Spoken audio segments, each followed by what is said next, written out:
I hiked several hours into some remote areas of Nepal and found some villages in which the men, women, and children were caught in forced labor in stone breaking.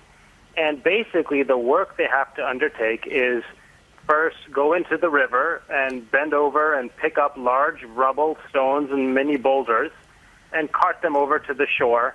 And then a guy with a big hammer breaks them into smaller stones, which are then taken up into the village, and they have little huts where they put the smaller stones in a plastic band and break them down into rubble size. And the forced labor sets in when the contractor shows up. He comes and picks up these little stones and pays a very nominal wage, maybe 60 cents a day, but he doesn't let anyone leave the village or do any other work, and if they try, he withholds food supplies. And he also has some goons who keep an eye on things and make sure people stay in the villages doing this very difficult back-breaking work. I saw children bent over picking up stones from the river, many, many children, and elderly as well. You also investigated the carpet weaving industry in Nepal. Tell us what you found there. Yeah, I visited several carpet looms right in the capital city of Kathmandu. Now, some of them just have sort of young adults and adults, 4 or 5 of them maybe sitting down and weaving a carpet. These big ones take 2 months or more to finish.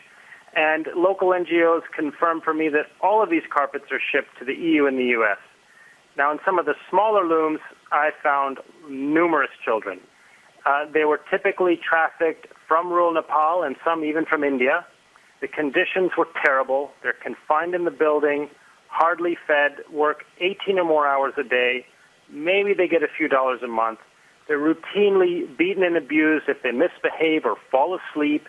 And they also have a lot of injuries because they're using rusty scissors and claw tools to make these carpets. And you can imagine if you're beaten and exhausted and maybe 10 years old, you stab and cut yourself very often.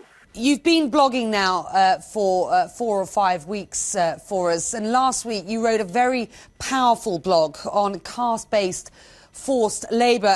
Here's a question I want to put to you from someone who read the blog. My View 2009 wrote, "Poverty is a major issue, but after decades of assistance by the international community to eradicate it, there has been no effect. How do we change this?" Poverty is a central issue, but the aid across decades has been very inconsistent. This individual may be aware of the Millennium Development Goals. This is a United Nations initiative, and one of the goals is to end extreme poverty by 2015. And 22 rich countries made a commitment to give a certain amount of foreign aid every year. Only 3 countries have met the mark. It's 0.7% of their gross national income. And the other point to bear in mind, in addition to inconsistent aid, is that many of these countries actually pay more in interest on debt to rich countries than they receive in foreign aid.